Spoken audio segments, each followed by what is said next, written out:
This is a Fox News alert. Signs of some movement in the Strait of Hormuz, where Iran has a stranglehold on traffic coming through the crucial waterway.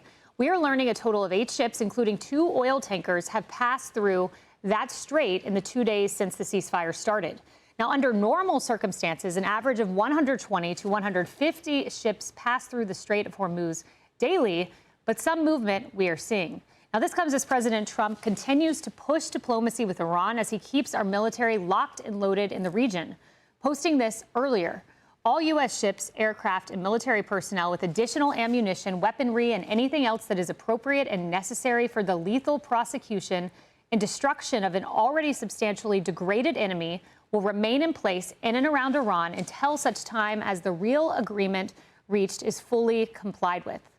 And there is concern that the fragile truce could fall apart after the IDF conducted massive strikes in Beirut.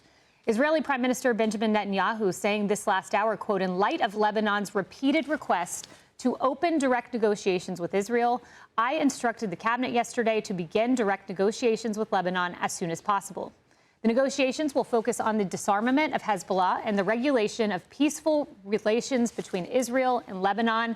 Israel appreciates the call made today by the Prime Minister of Lebanon to demilitarize Beirut. Kennedy, it is a fragile deal, as was noted by the Vice President. We're learning about these talks that will happen Saturday. Witkoff will be there. Kushner will be there. Vice President Vance will be there. And he says we have a ton of leverage on Iran.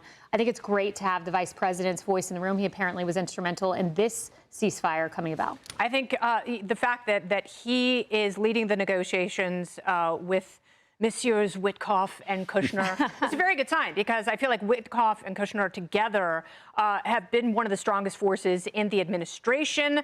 I feel like they are rational and cool-headed compared to some of the other people who maybe take a little bit more of a public role.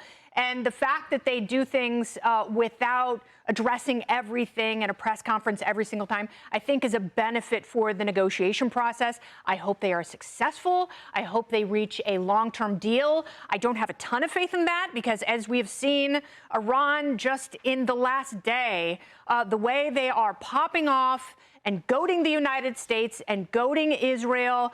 This was one of the things that I worried about when this whole incursion started was, the inability to really get a rational agreement quickly with Iran, because now they are so desperate, they are so angry, and they are releasing so much propaganda, and the president has so many enemies within this country that they are latching on to that. And, for example, they're like, Trump's a warmonger. This is the worst thing that's ever happened. Trump's like, I'm going to bomb Iran into the Stone Age. That doesn't happen. They're like, Taco, Trump always chickens out. Here we go, Taco Tuesday. So they are waiting for him to fail. There are so many forces against them. So I hope that the vice president, who has been one of the people within the administration to err on the side of peace and, not getting into combat, not getting into regime change, I hope and believe that the 3 pillars of the negotiation will be hopefully successful. I prefer the NATO acronym, which we were told about yesterday. Emily, the media reporting is often so wrong. You don't know where Trump's head is at. And apparently this 10-point plan that's been circulating, he says not true. Trey Yanks came out and said there's an updated plan. Iran has already conceded to many of those old points. So the only person who knows where this is at is President Trump. And I pay attention to the all caps in his Truth socials. And the all caps are no nuclear weapons, open and safe strait, America is back, real agreement. That I think we can rely on. Those are the headlines. I agree with you. I was thinking that, the benefit of living in today's day and age is that we have no shortage of information. But the difficult part is that things do not happen overnight. And it seems that in the world of Twitter and, sort of clickbait headlines and a very voracious left that is intent on Trump's destruction, and with it, I think the United States destruction, that are rooting for it to fail, you have this rabid appetite for just quick.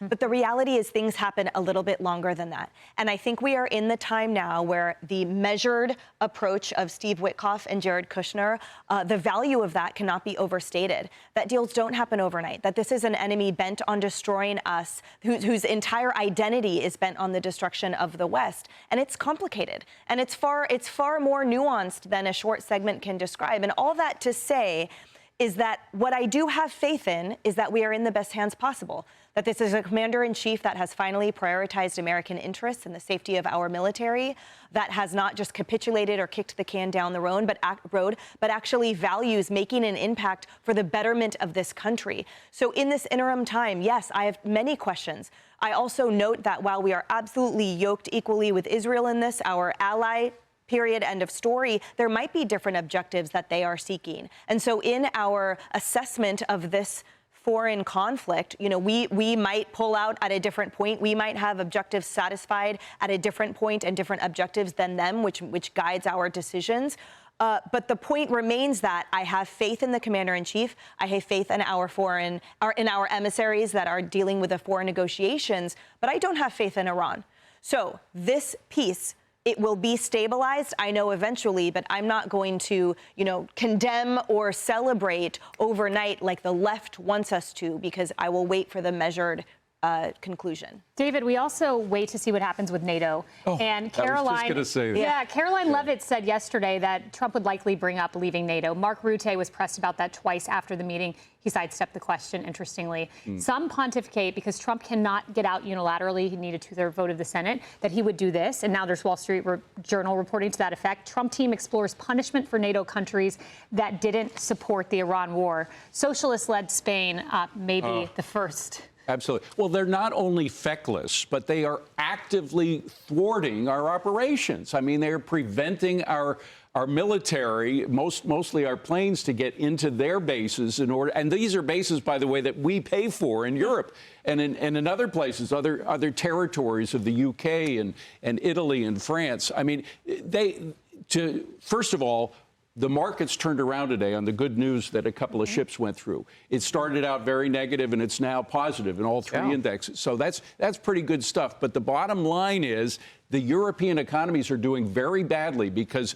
they depend on the Strait of Hormuz much more than we do. They have also gone in full bore into these crazy green energy plans that haven't worked out. So they're paying 4 times as much for their energy as the United States is. And we have a lot of means to pressure them to get into the game and save their own skin instead of not only asking us to save their skin for us, but then not helping at all and thwarting the activities we're doing to take on Iran. Yeah, it's a really good point. You know, I've had to readjust my numbers. So there are 180 loaded tankers that are sitting waiting to cross the Strait of Hormuz, according to Kepler data, because we've been keeping up with that. That's 172 million barrels of oil or more, refined products to make things like jet fuel. With every ship that comes through, I'm now adjusting that down to just a few more than 180 of those ships. This is important, and it may be slow, but I agree with you, Emily. We are a Pop-Tart culture now. We want everything as fast as it comes out of the toaster on high, right? And it doesn't always work that way. And also the best deals aren't always made that way. So every time Iran moves the ball and they want to add this to it, and we know that Lebanon wasn't part of it, but we're going to add that to it, so on and so forth, we can add stuff too. Like, when is the internet getting turned back on for all those people? And why don't we stick Europe with the bill for that? Yeah. Those NATO partners they ought to give people free internet for the rest of time in Iran. Make sure that they can see and communicate with the rest of the world from this day forward. I'm not kidding about that. I mean, that's punitive, yes, but it's also productive for the people who've needed it. Yeah. International diplomacy does not track the timeline of the cable news cycle. Yes. So that's the takeaway here. Exactly. All Better right. said than I. Yes. Hey, everyone. I'm Emily Campagno. Catch me and my co-hosts Harris Faulkner and Kaylee McEnany on Outnumbered every weekday at 12 p.m. Eastern, or set your DVR. Also, don't forget to subscribe to the Fox News YouTube page for daily highlights.